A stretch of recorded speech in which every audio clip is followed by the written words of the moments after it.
Hi everyone, I'm Lena. I'm Devin.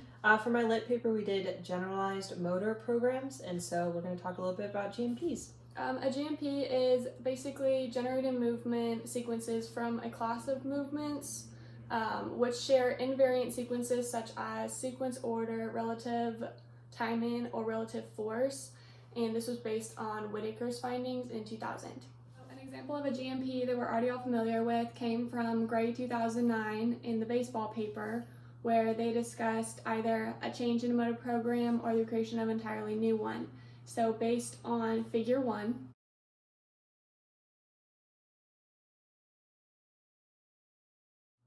in the 4 steps that were created, depending on when the stop signals were presented, depended on how successful the overall creation of the motor program, because all those steps are necessary, is created. So we're going to give you something you can do at home, and that's hopscotch. So we're going to apply generalized motor programming to hopscotch.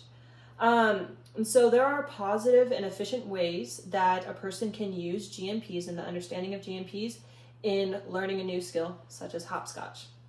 These have influences on environment, timing, and knowledge of results. So one of the first influences in learning a GMP is going to be the role of environment. So a paper that was published in the Frontiers in Psychology in 2019 showed the difference between a constant versus varied environment and the order of that introduced to someone's practicing schedule.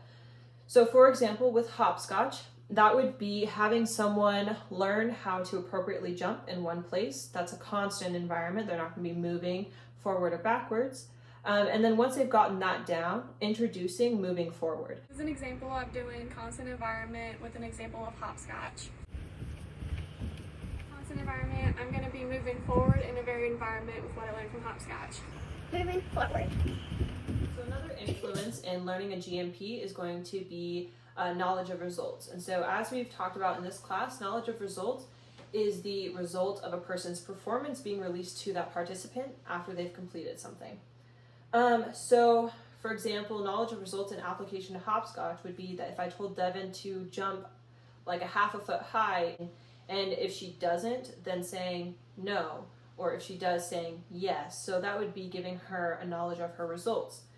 So 2 studies actually that were published, one in 2014 in the Perceptual and Motor Skills Journal, and then one in 2000 in the Research Quarterly for Exercise and Sport, found that doing knowledge of results 100% of the time does not help a participant learn the motor skill or pattern more efficiently and quickly. So in fact, it's actually releasing the knowledge of results about 50% of the time that helps the participant learn the motor program more efficiently. To illustrate the example of knowledge of results in hopscotch, Devin is going to give me feedback on my jumps if I'm reaching the appropriate height.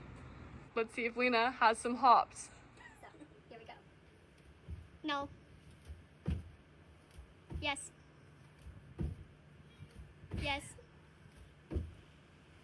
Learning is the last thing that positively influences a GMP, so they found that the more a skill is practiced, that you are able to learn quicker. So in the study of Carter et al. In 1984, they had participants doing a task as fast as they could, as many times as they could, and they found that the overall time to create a movement went down and the overall average peak velocity increased, which showed that there was a correlation with learning because they were able to create that basically set of movements, which is why their average time to perform the movement went down.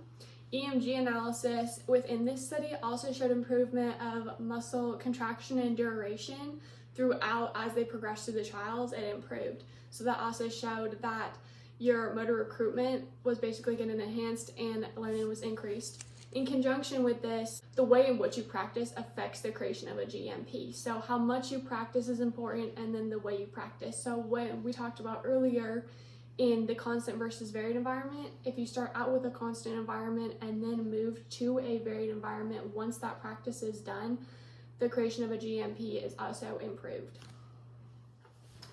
So all of those were influences on the acquisition of a GMP. We also think that the autonomy of support and motivation could influence GMPs positively in helping a person efficiently learn a motor program. So, question for you guys, what other influences do you think there are for the acquisition of a GMP? Thank you. Thanks.